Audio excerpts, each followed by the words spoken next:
Hey folks, it's Curtis Stone, the not-so-urban farmer here.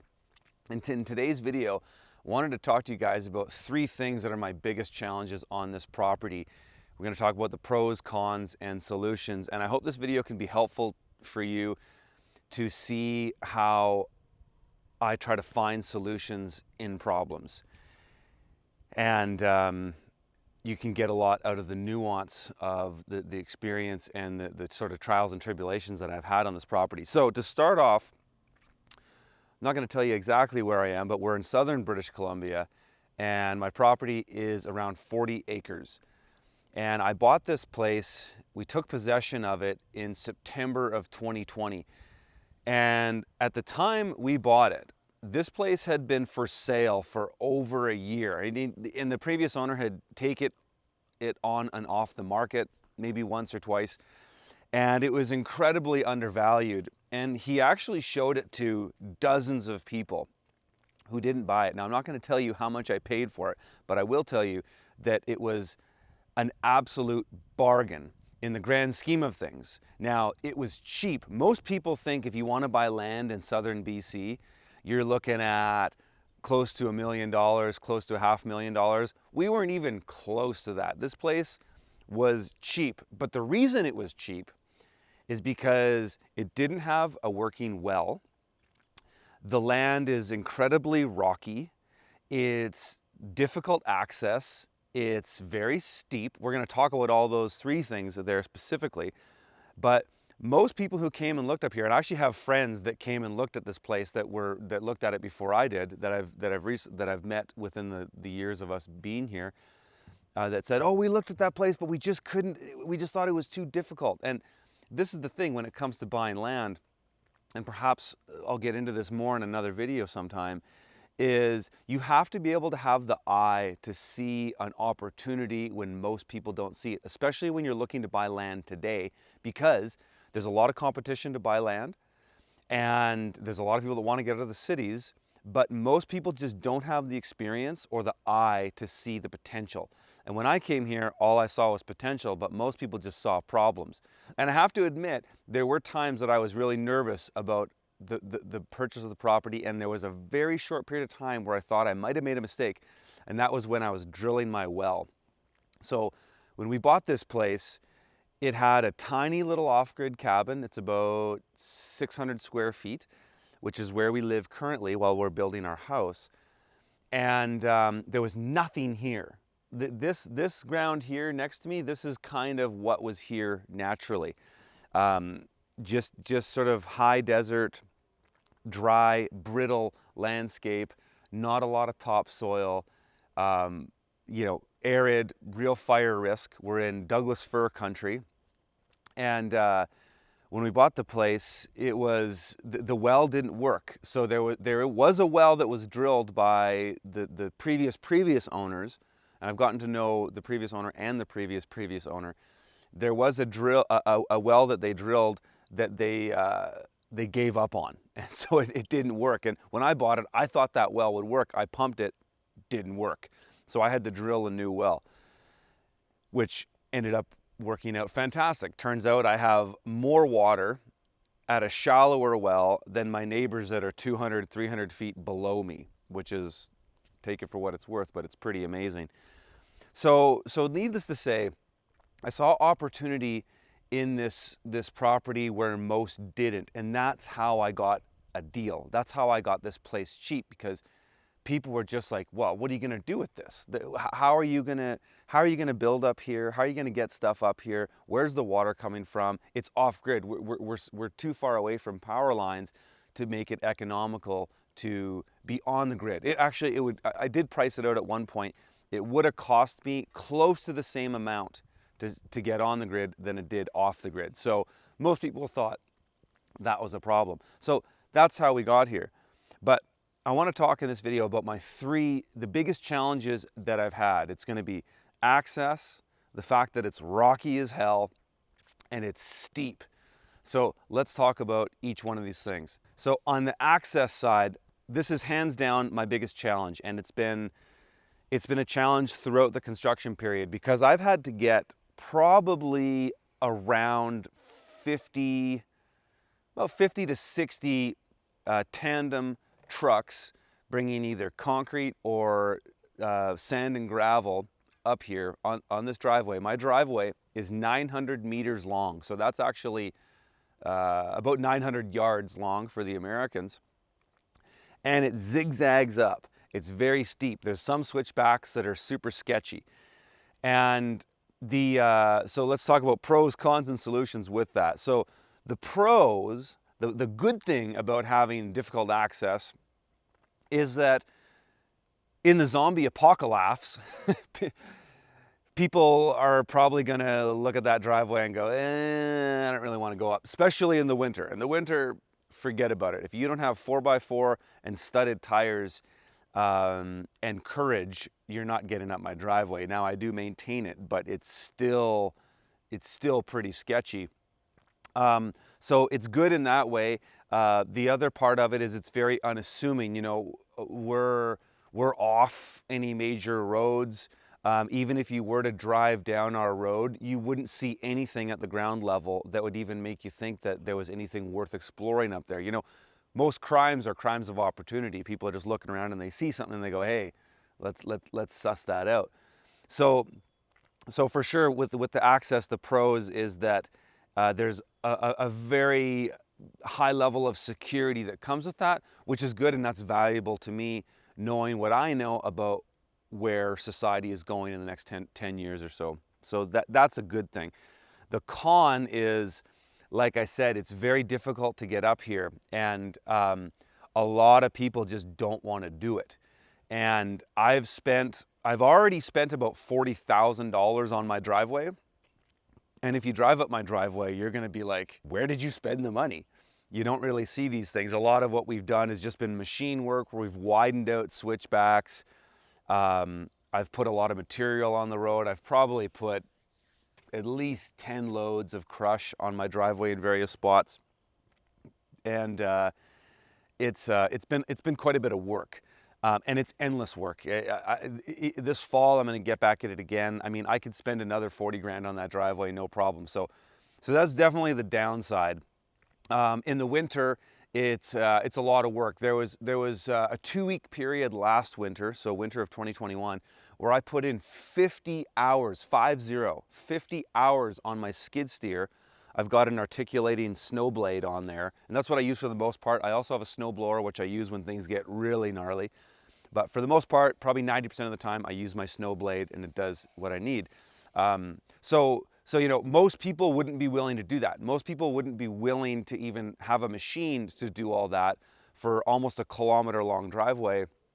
But I am, and so, you know, it's kind of a good and bad thing, but it's certainly been challenging. Now, the solution with it is to incrementally make it better. And where I've focused is I focus on the weakest links first and the things. So I always, when I'm doing repairs on the driveway, I tackle the biggest problem point. So there's been some switchbacks, which we almost tipped a concrete truck once, which was terrifying.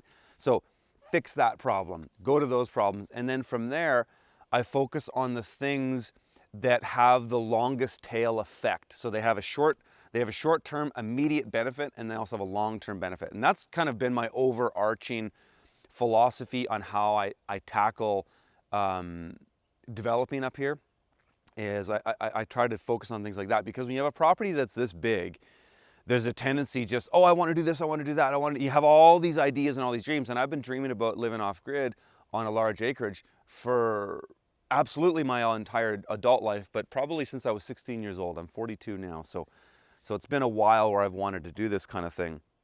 But so my solution right now to how I manage my driveway is I'm making the areas that I use the most the best first. So that's up in our primary 8 acres here. We have fenced on our whole 40 acres. We have fenced the pretty much the main open area that you see around me. You can't see any of the fence, which is nice. I did that intentionally. They didn't want to have to see it. But we have major animal pressure up here, major. Before I built the fence, we had 20 bear incidents last year. So just nothing really dangerous, but just bears smashing our compost, coming in and sniffing around and knocking things over and making a mess. Ever since we built this fence, zero incidents. So that's been really good. Also, the fact that we have all these gardens, there's a lot of deer and moose around here.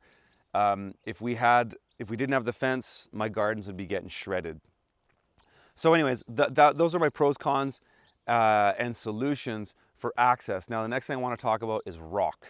All right, so the second thing has been rock. Now, this has been a major challenge, but pros, cons, and solutions. The pros of having rock, and I'm talking bedrock, like I'm standing on total bedrock.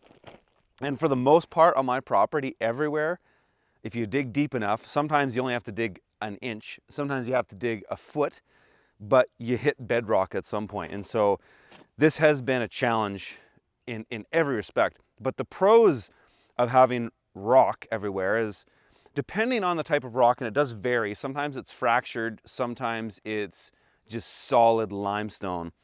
But the pros are, it actually makes a fantastic building material.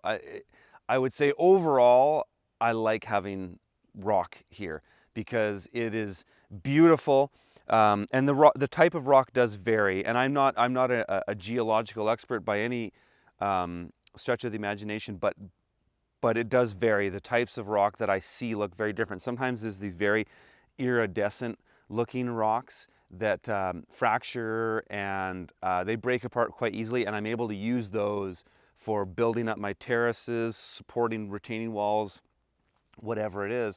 And that's been the pro of it, is that that it's actually a really good building material.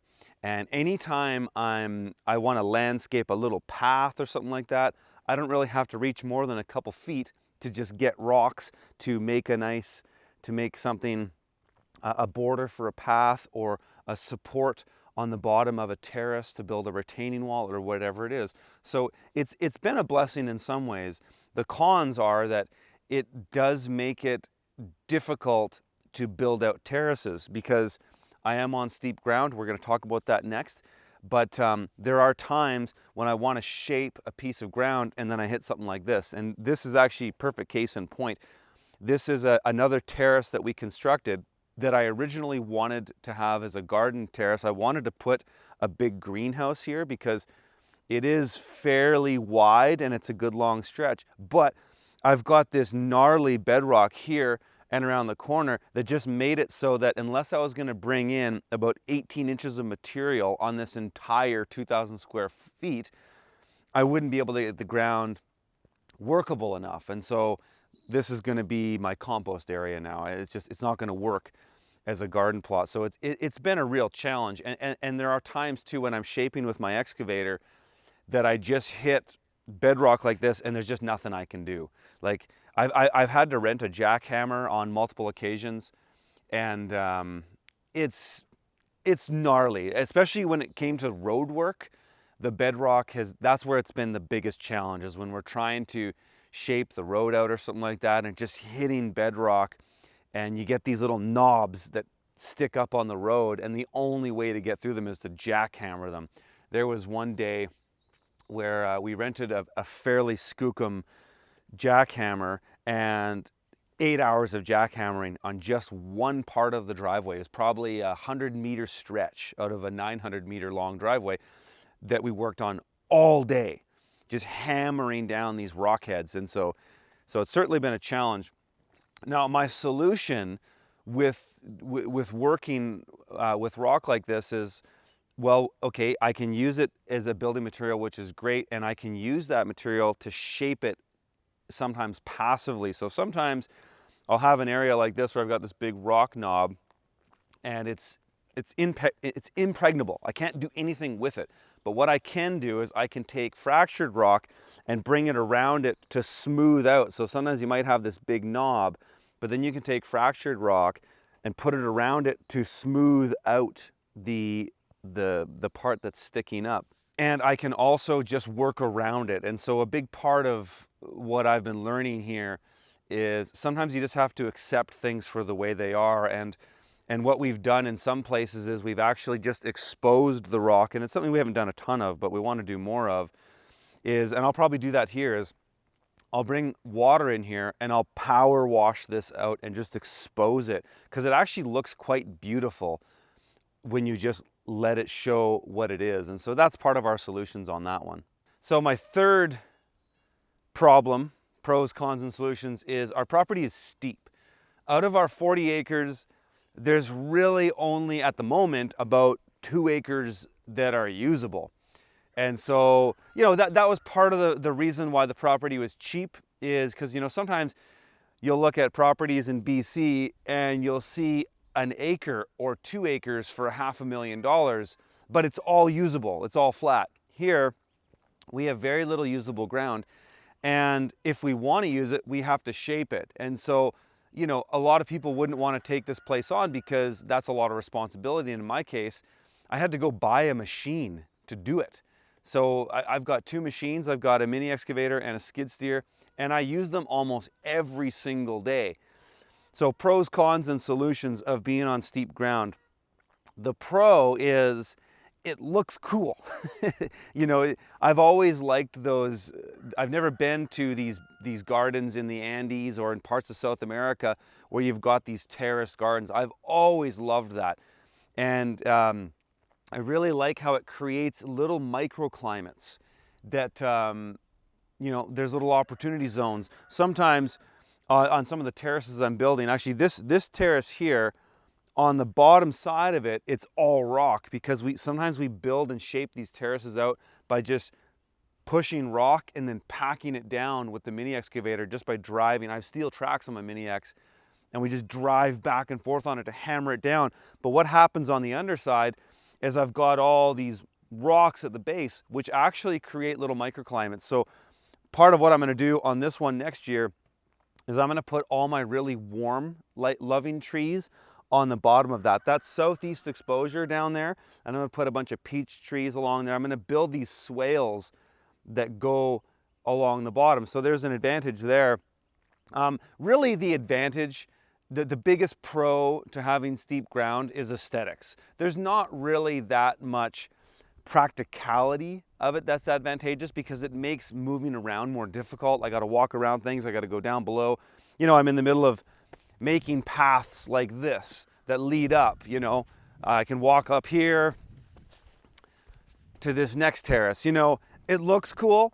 There's not a ton of advantages, though, to be honest.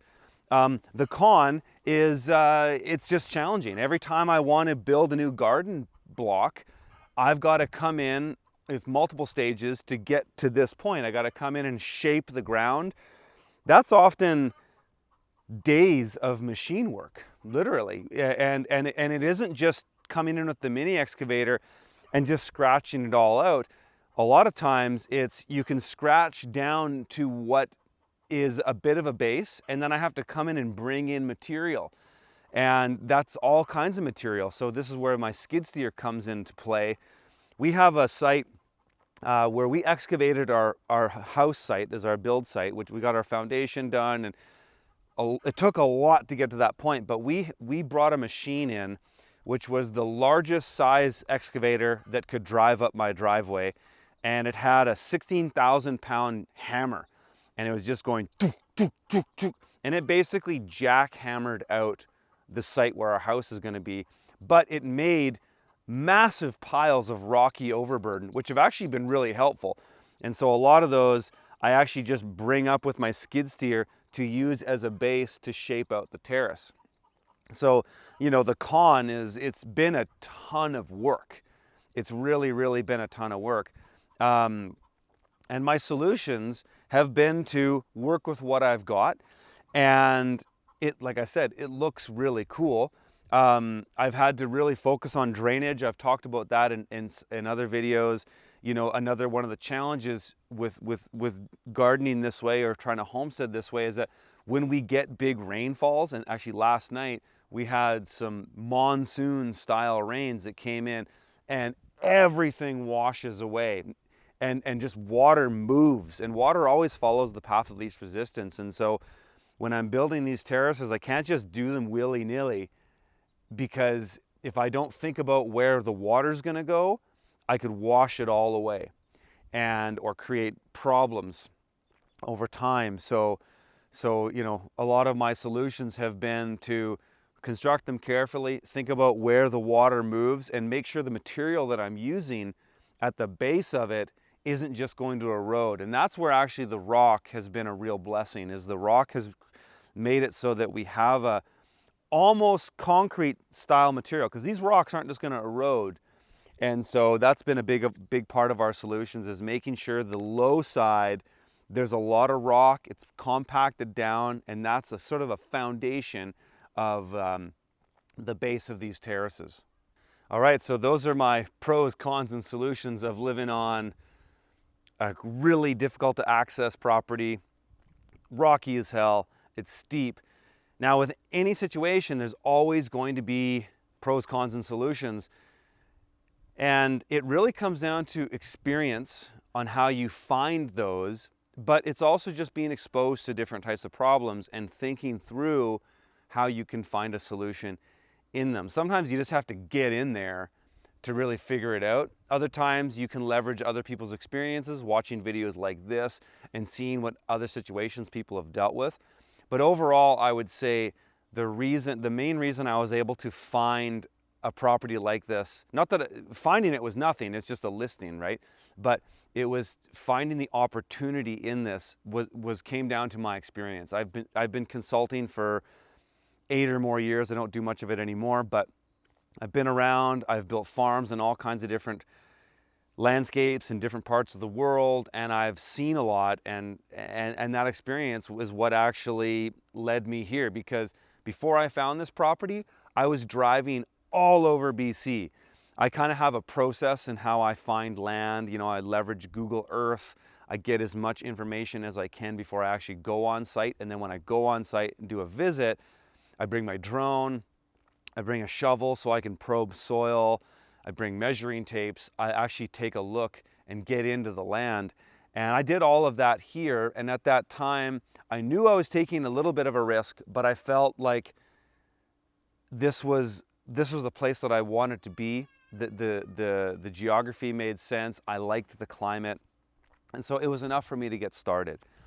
But yeah, that's that for this one, folks. If you guys found this video helpful, smash the like button, subscribe to the channel if you haven't, and check out fromthefield.tv. It's where I do my daily vlogs. It's where I post all of my content, and you can sign up for 7 days for free on that if you want to just check it out. All right, folks, we'll see you in the next video.